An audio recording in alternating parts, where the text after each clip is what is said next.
the last week and a half, and I'm going to allow let the family speak for themselves. Thank you, guys. All right, thank you. We appreciate all the support. Donna, Penny from the NAACP.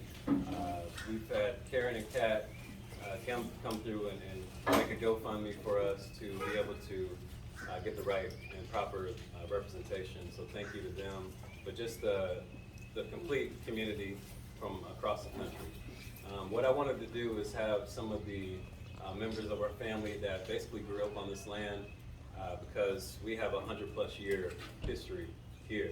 So if I wanted my uncle Tony Battle to speak first about just growing up here and what he remembers as a child.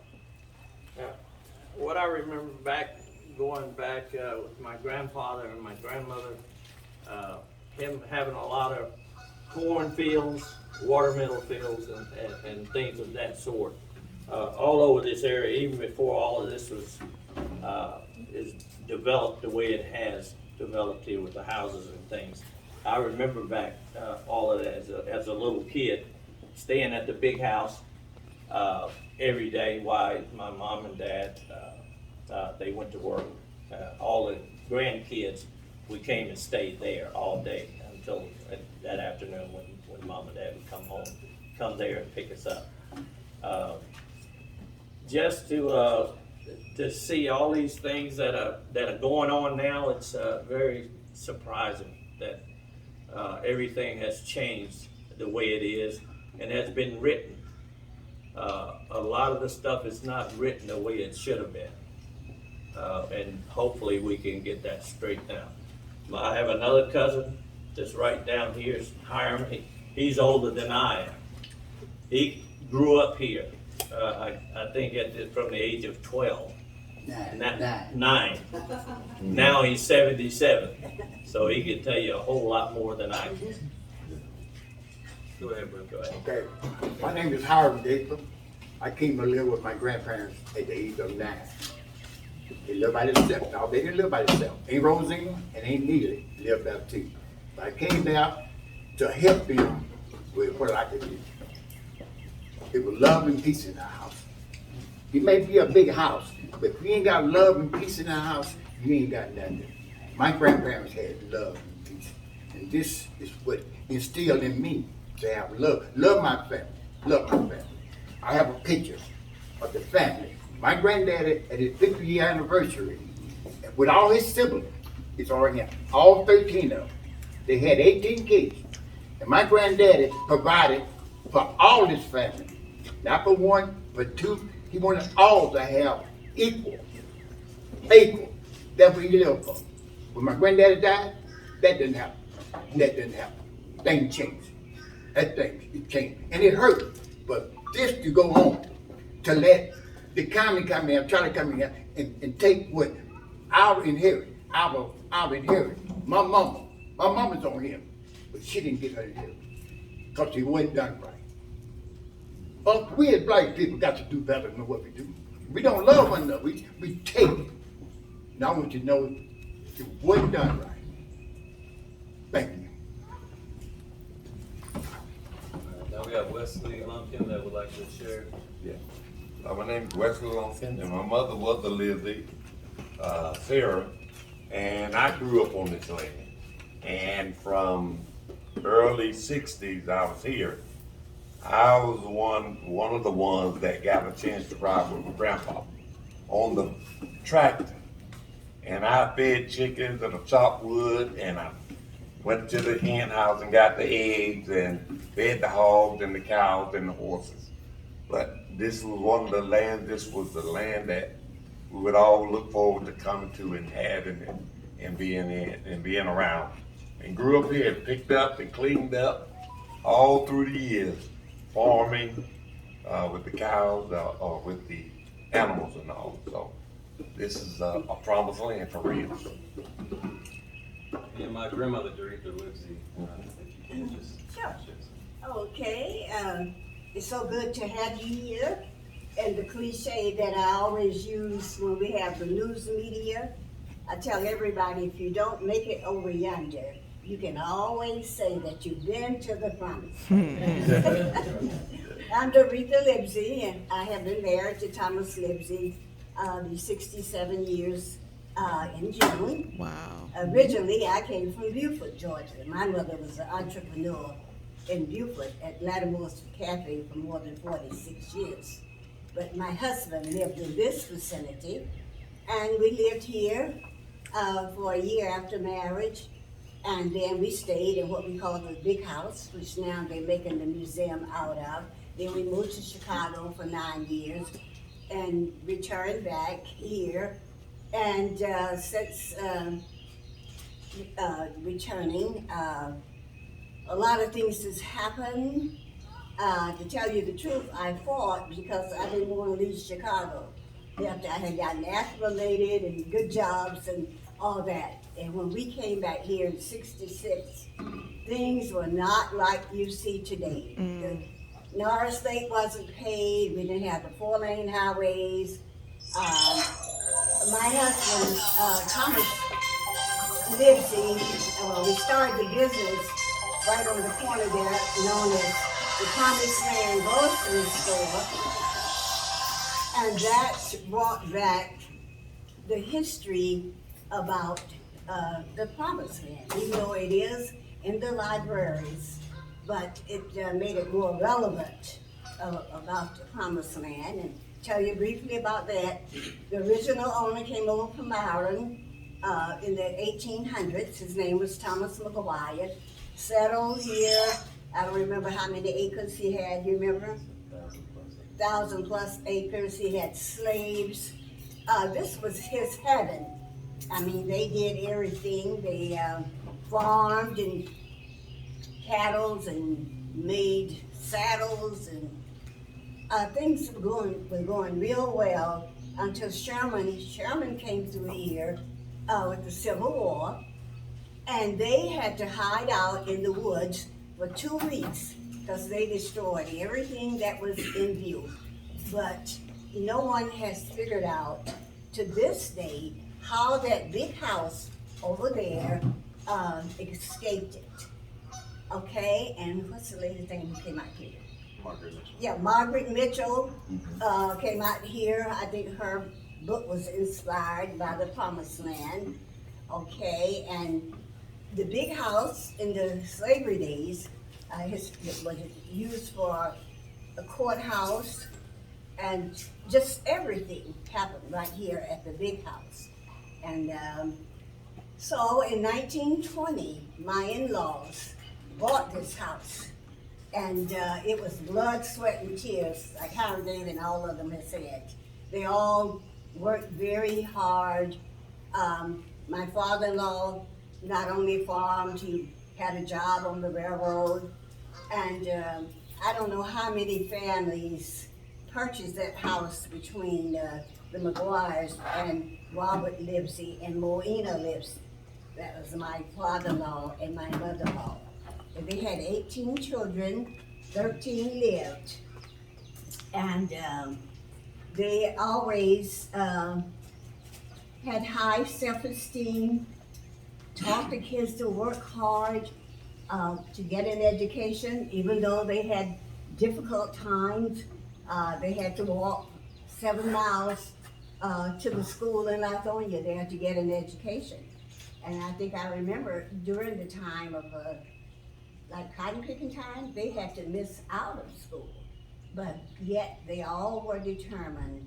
And for myself, I guess God intended for me to come back because as I have told the reporters before, I have not only stated with words, but I have demonstrated it with action. I came back and then I was appointed the first Black jury commissioner of Gwinnett County, 1990 to 1996.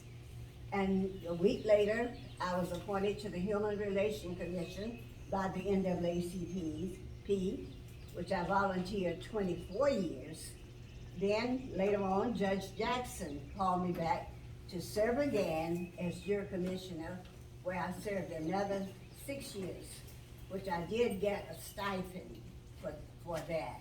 And So, about 30-something years I've spent at the courthouse, and since being back from Chicago, I've had a chance to integrate a lot of jobs. Doors have been opened to me, and I can't elaborate on everything. We have a church, we do have a church, New Bethel AME Church, which has been the beacon, the light for this community. Reverend Thomas is the pastor. When we came back from Chicago, I think they had 30 active members. They had just moved from an old church across the river where their benches were floating in up to where it is now, which is Centerville Highway. And so, I have to say this, I hit the ground running because in Chicago, I was used to the big churches, even integrated Bryn Mawr Community Church. And I could not stand that. I did go to the white community. They gave us contributions every year. I turned in about $2,000 or more where they would contribute to our church. And then the millionaire out in Lithonia, Mr. Charlie Davidson, gave us $800 check. And that's how we got the first carpet on the floor down here. But I have you to know that today we have over 1,000 members. I've had the pleasure of being the news reporter for 24 years, traveled throughout the United States to 11 general conferences, take children, giving them good exposure, and teaching them, about the love of Christ. So I'm excited about that. But then the beat goes on. Later, after I had retired from Comcast, and I was first right at Georgia Power, Peachtree, and Baker, just like I say, I integrated about 7 jobs. And I was not representing the NAACP, but it was God's goodness. I did start out at Spelman College, and I was there 1 year before I married my husband. And, let's see what other, okay, all right, yeah, okay, I'm gonna stop there, but by the way, Thomas and I had 5 children, and sadly, today, we lost Tommy Livsey. He was the editor for OurTown.com. We lost him in 2017. You may be able to pull up on the computer now some of his talk shows, and he loved the Promised Land. He gave his life. As a matter of fact, he helped to build this lake. He and Kevin, the son Kevin and all, they were lifting rocks and doing everything because they made that lake from scratch. It wasn't here when we came back from Chicago. So my children had to work very hard. You might say they had to live a sacrificial life, but they did, go to school, finish school here in Snellville. I had the pleasure of serving as the first black jury substitute teacher at South Gwinnett in the 70s. And and now, finally, I'm gonna culminate with this. We fought very hard. My husband, Thomas, who's not with us today, and the family, my son that's deceased. We had all kinds of articles and things going to CNN. It was just about to get ugly. And fortunately, I've had the pleasure of serving on the Human Resource Commission since '96. We had to fight to get this school named Anderson-Livsey. The Anderson family was another productive family who had his children, worked very hard to make this community what it is. Mr. Mitchell Anderson started the first little country store out here. I don't remember what year, years ago. And so these two families were very, very close. So they were going to name the school Snell's Elementary. But we said no, because our matriarchs and our patriots had worked a little too hard. My husband subcontracted about 8 homes here in this community, made the promised land, you know what I'm saying? Okay, and we were not going to accept that they were gonna build this new school and named it Snails. So, we won out, we did win out, and fortunately, that's where I'm coming from today. I'm 86 years old, but I still work every day from 7:30 to 3:30, 5 minutes from my house. Love it, and we have one of the most beautiful schools that you could find here in Gwinnett County. But it has been blood, sweat, and tears. And I salute Chad's mom, Yolanda. I lost my son 2017, August. Then a few months later, about 6 months later, I lost his mother, who was on dialysis. She was the one that managed the business for more than 15 years, because that was the store, restaurant, and she did numerous things too, but she came home to manage the business. They bought a house over there. And so today, just like I say, I'm still at Anderson-Livsey. I'm very proud to be there. The children have certainly put God first, but then I always say those children and my family over there have helped me to keep my sanity, especially after losing my 2 children. And I said, to God be the glory. Yes. Thank you. Thank you, thank you, thank you so much. Now, Alexis, if you can talk about just the future moving forward and what you want to see. Hi, I'm Alexis Livsey. Thomas Livsey is my grandfather. I haven't done nothing that is close to my family, not just immediate family, my cousins, my uncles, great aunts, all of them. They put in so much work to help build this community, not just my grandfather. Everybody has played a part in this. I'm 25 years old, and it's very important for me to get my family's history out there on all platforms, because my generation isn't as in touch as older generations are. I want to see my family's history brought to the light so that it's not hidden under the rug, if that makes sense. Us as a Black community, generational wealth is not something that we talk about, but it's something that we need to talk about and instill within our kids. So it's very important to me to see that we are put out there not just as a Black family, but somebody that has put in work. As I said, not just my grandparents, but my cousins, my uncles, my great uncles, everybody has put in work. I've even helped when I was a little girl. I mean, I'm 25, so I wasn't here when it was cows and all that stuff, but I was out here cutting grass and edging bushes with my dad and my uncles and my grandpa out here. I was out at 6 o'clock in the morning helping petition to change the name from Snell Elementary to Anderson-Livsey Elementary. So, like I said, it's very important for me to get my family's history out there, because it's very important. It's just so, like, I just can't even tell you how important it is to me. Like I said, I haven't done nearly as much as the people here. They've been here all their lives. I'm 25. That's nearly, we owe them everything. This is our history. I am the future. My kids are the tomorrow. I have 6 of them.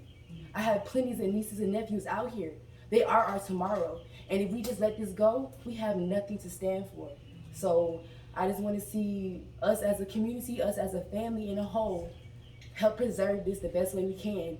Because like I said, it's not just about my grandparents. It's about my great-grandfather, my great-grandmother, my great-aunts and my great-uncles who have slaved their, like, you know what I'm saying, blood, sweat, and tears, put their all into this community. Because it wasn't just them. Like they said, it take a village to raise kids. Well, it take a village in the community to make things happen. And we need that.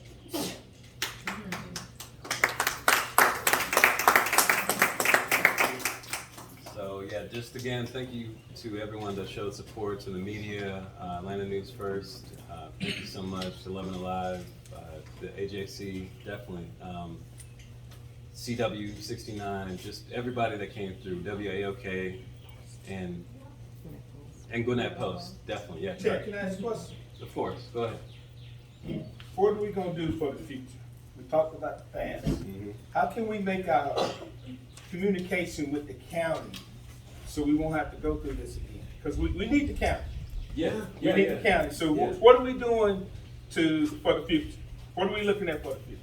Talking about the meeting. Yeah, so that's the thing, we need to have conversations as a family, and what we want, because we do have plans for this place as well. So, collectively, you know, with the county, because we need the county, and the county needs us, and we can do it in a collaborative effort. So holistic conversations with everybody, not just one person or two people, but this is a whole family. So that's how we're gonna do it. Question? May I add that on the 25th of this month, we will be having a meeting with the commissioners there at the courthouse at 7 o'clock, and we certainly encourage all of you to come. Yeah, even though they have backed down this time, we are not just accepting that. We are going to be unified, and I have to say that through the years here, we have had a Promised Land Civics Club. And whether it's going to get back in action or whether we have to start a new one. But we have, through the years, you know, been fighting for one thing or the other, but nothing like this. And, we do not intend to sell. We have plans, you know, for the future. But the main thing is right now to hold on to our land, not let anyone take it. That's the priority. That's the priority for the moment. Audrey Bell from Good morning, Gwinnett. There has been some words out there that your grandfather is a little bit not on the side of the family when it comes to keeping the land. Can you address that for the people who may have heard that as I have? Well, yeah, I mean, that's something that, you know, I have to be political about, but that's why I say everyone needs to be involved in the conversations, because he is 92, and, you know, he needs everyone involved, definitely, the full family. We're gonna open it up to the media for questions. Okay, so when you talk about making plans for the future, you're saying that the family needs to be united. When I came here today, I was thinking you guys were going to announce specific plans for what you plan to do with the property. Am I to understand that you have to come together and discuss what you'd like to do? Well, yeah, well, definitely, we have specific plans, but we want everybody's opinion. So, you know, we just don't want this to be about us, you know, about the immediate family. We want the outside family too. So if we can come together, see our plans that we have created, then, you know, right now, I'm not gonna release that. You can't share like a little nugget of what you're thinking about? You know what? I would say that's irrelevant and immaterial. If we didn't do anything for the next 5 years, we still plan to hold on to this land. Amen. Okay, so I don't feel that I have to give you an answer today because, as my son has previously indicated, we would have to make plans that cannot happen overnight or 1 week because Gwinnett County said eminent domain. Oh, no, we don't operate like that. I'd like to say something. All right, Mama I'd like to say something, please. My granddad and grandmother built this land for their kids. These 13 kids, he said, all gonna have it. My granddad and my grandmother was entrepreneurs. He built all of this family. It's not that way. The story ain't been told. I have a story to tell. I have the truth to tell. I ain't gonna lie about nothing, because I live with them, and it's been wrong. One person got 50% of this property, and 13 is involved. He said, his family ain't been that way. I got a story to tell. And I'm gonna tell my story. I want Tyler Perry to come talk to me. I got a story to tell. I'm gonna tell the truth. I want y'all to hear it. I'm hurt. The way my family, my siblings, my brothers and sisters have been treated. And I don't want it. I don't like it. And I will do something about it. The truth. I'm gonna tell the truth. Yes, sir. My Lord. All we want is the truth. So you and your husband did sell or maybe even give some land to the county over the years. What is the difference between those transactions since 2016 or 2017 and this land that you are not willing to sell? Well, any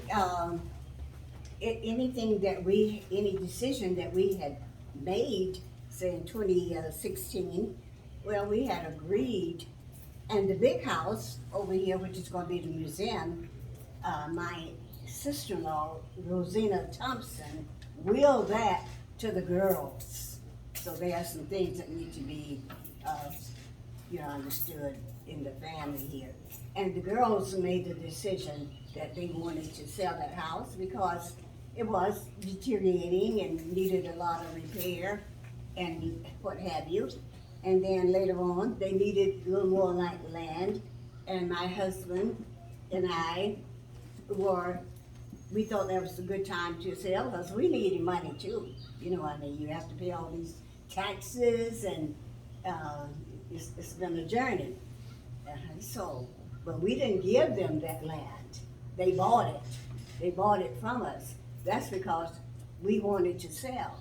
It's not the same as this domain, whatever, somebody's gonna come take something. No, if we choose to sell, then that's our prerogative. Okay, but other than that, we're not gonna stand there like to come and take or demand. Any further questions? Yes, on this one thought, it wasn't for one person to make the decision on what to sell. It was about this. My granddad said equal. One person can make a decision for 13 families, the siblings.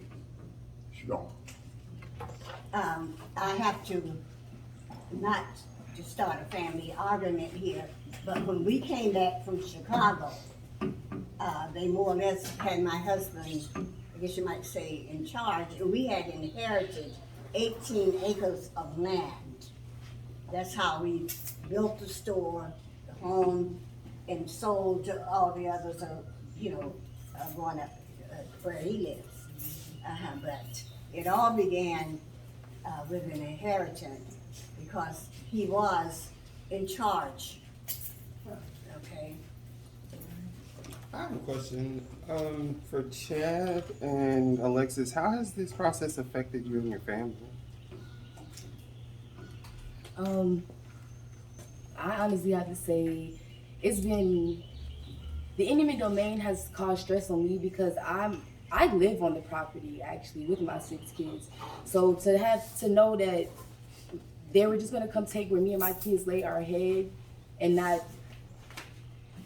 they're thinking about how they're gonna capitalize off Thomas McGuire and all that stuff, right? But they're not thinking about how this is about to affect not just my immediate family. Like I said before, I have cousins, I have younger cousins. We've all grown up here. I mean, we had so many reunions here as a little girl. Like, it's affecting me so much to where it's like, I couldn't even sleep properly. I'm thinking about my grandparents, not just them, but my family in a whole. It's very stressful as a family in a whole.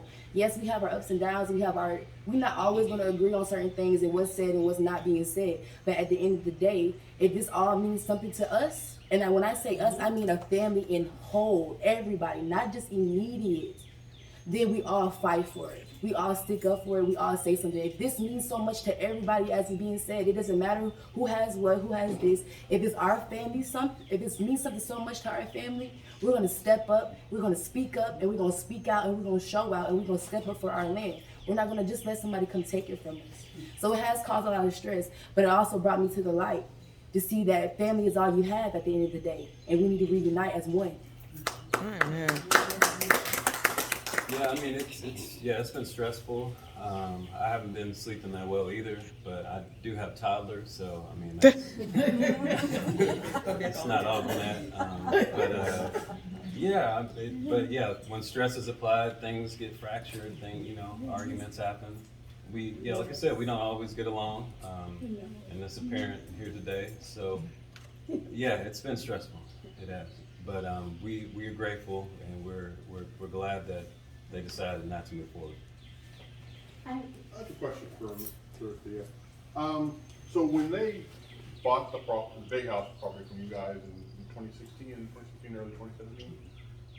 They didn't buy the big house from my grandparents. They bought that from my great aunts and them. So that's a question you would have to ask my great aunts because that wasn't my grandparents. No, let me, yeah, I answer. was gonna ask, what did they tell you guys they wanted to do with the property? They said they wanted to make a museum. Did they say like of y'all's family or? Oh, no, well, it's the Gwinnett Society, the Society, or Historical Society purchased it. And it was indicated like to us, they wanted to make a museum.